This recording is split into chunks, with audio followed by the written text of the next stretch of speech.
9 प्रकार की भक्ति, यही देवभूति के गर्भ से 9 कन्याएं उत्पन्न हुई। 10वें कपिल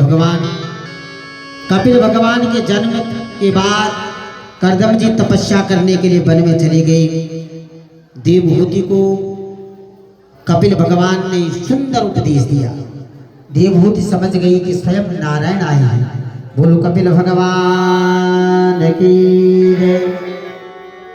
ये त्वां भ्रांति महोभागं विद्यतां बलितो हरि।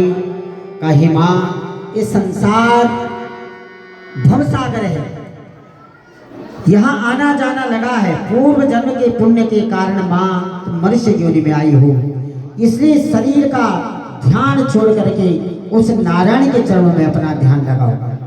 जिस दिन तुम्हारी भक्ति नारायण के चरणों में लग जाएगी, उसी दिन ये संसार तुम्हें झूठा लगेगा, क्योंकि ये तो मिथ्या है। ब्रह्म सत्यम जगत मिथ्या, ब्रह्म सत्य है। अरे संसार किसी का नहीं है। बच्चा चाहे कि मैं जीवन भर बच्चा बना रहूं, तो समय उसे जवान बना देता है। जवानी में व्यक्ति चाहे मैं लाख च्यवनप्राश दवाइयां खा के जवान बना रहूं, परंतु बुढ़ापा आएगा ही आएगा, और एक दिन बुढ़ापे से संसार को पार करके जाना पड़ेगा। इसलिए शरीर जब तक हो मस्त रहो, अच्छे कार्य करते रहो, धर्म के मार्ग पे चलते रहो।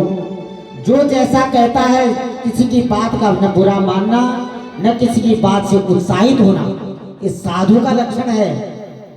अपनी मां को सुंदर उपदेश दिया कपिल भगवान ने यही, और मां ने अंतिम समय में वन में जाकर के अपना शरीर त्याग दिया, जिसे भागवत में कपिल गीता कहते हैं।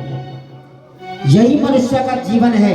जब तक आए हो, किसी का बुरा मत करो, किसी की चुगली निंदा मत करो, भगवान के मार्ग पे, धर्म के मार्ग पे चलो। जो तुमने यहाँ किया है उसी का फल आगे मिलेगा। जो कर्म यहाँ करो उसका फल मिलेगा। आपको कुछ नहीं करना। परोपकाराय पुण्याय पापाय परिपीडनम। पाप अगर करोगे नहीं तो पाप का फल कैसे मिलेगा। मन से प्रार्थना करोगे, प्रभु ये मन आपके चरणों में रहे, उत्पन्न न हो। यही भाव जब मन में रहेंगे तो कभी भी इस शरीर से न पाप होगा, और नहीं मन से कभी पाप की तरफ चिंता करेगा। आहार शुद्धि, व्यवहार शुद्धि और आचरण शुद्धि, ये 3 चीजें जरूरी हैं। भोजन सात्विक हो, जो धर्म के अनुसार हो, व्यवहार में मिठास हो, किसी के दिल को कोई चोट न लगे। ये बातें जब जीवन में आती हैं तो जीवन सरलता से कट जाता है, और यही कथा हमें सिखाती है। कथा केवल कहानी नहीं, इससे हमें जीवन को जीने की ये कला सिखाता है। किस प्रकार जीवन में आनंद उमंग होना चाहिए। इंसान वही जिसकी समाज में कोई पहचान है। आप जितने लिए यहाँ बैठे हैं, भगवान की कथा का श्रवण करने, पुण्य अर्जित कर रहे हैं।